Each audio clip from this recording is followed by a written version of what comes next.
طرف زیاد گردنی شماری وسطای نقل در ولایت خاصه در شهر خوجند همزمان شدتناکی حرکت در کوچه و راههای مرکزی ولایت در نزد مسئولین مقامات اجرایی حاکمیت دولتی شهر خوجند ضرورت بنیادی گذرگاه‌های زیر زمینی را پیش آورد با تقاضای زمان انیقترش نزد داروخانه مرکزی و هم مرکز سودای اوستا گذرگاه‌های زیر زمینی زمانوی ساخته به استفاده داده شد اما چنانکه که از نوار می‌بینید بسیاری از پیاده‌گردان از این گذرگاه‌های زیر زمینی گویا که حذر می‌کرده باشند عبور راه ماشینگرد را از جاهای برای آن پیش‌بینی نگردیده اولاتر می‌سازند. من هم پنجشنبه میگذاریم راهش پیش خاطر من از جای امروزی میگذارم پادزمین پریخود نمیگذارم برای گذاشتن اتوبوس خلال میرسونم پیاده‌گردان همون پادزمین پریخود که گذارن جا نازم میشده. من همین پنجشنبه سنترال اپتیکر شهر کو من همیشه خلق پادزمین خود کدام دیگه هیچ کی همچین نمیگذارد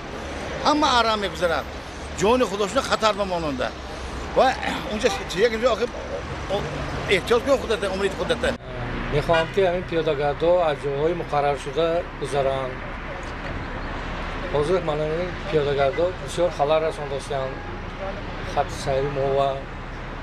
دیگر نقلیات ها هم خلال رسانده هستند.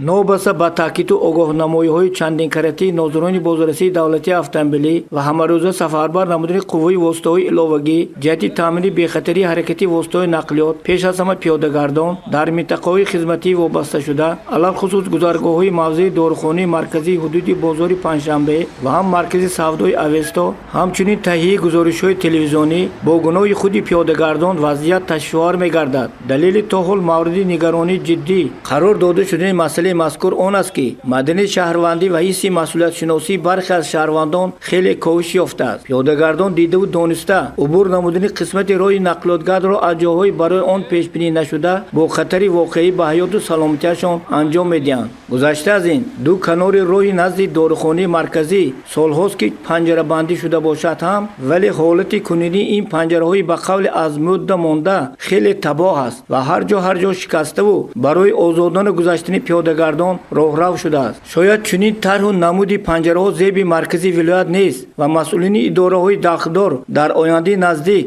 در این منطقه نصب نمودن پنجره‌های زیبای زمانوی را به نقشه گیرند که به حسن شهر حسن دیگر ضم می‌نماید. قید کردن به مورد است که در دایره برگزاری چهاربینی پروفیلاکتیکی مدنی شهرداری که از 20 فوریه تا 20 مارس سال جاری در حدود ولایت جریان دارد کارمندان بازرسی دولتی اتومبیلی در بین طبقه‌های گوناگون اهالی هر گونه چهاربینی و کارهای فهماندهی برگزار می‌نمایند. چنانچه تشکیل واخوری کارمندان مسئول بازرسی دولتی اتومبیلی با استادان و طالب علمان مکتب خوانندگان بالایاقت و چهاربینی درس کشاد اوید به قاعده حرکت در راه در مسیر تحصیلات میانی عمومی رقم 13 شهر خوجند دلیل این گفته هاست کارشناسان بازرسی دولتی اتومبیلی برگزاری چنین چهاربینی ها را خیلی سری وقتی ارزیابی نموده از اشتراکداران دعوت به عمل آوردند که به قاعده حرکت در راه منتظم رعایت نموده با رفتار و آداب حمیده خویش در آیین شهرداری سهم ارزنده گذارند. هنگام تهیه نمودن گزارش مذکور ما به خلاصه آمدیم که اکثر وقت با عاقبت‌های رقت‌آور انجام یافتن حادثه‌های راه نقلیاتی که بر اثر آن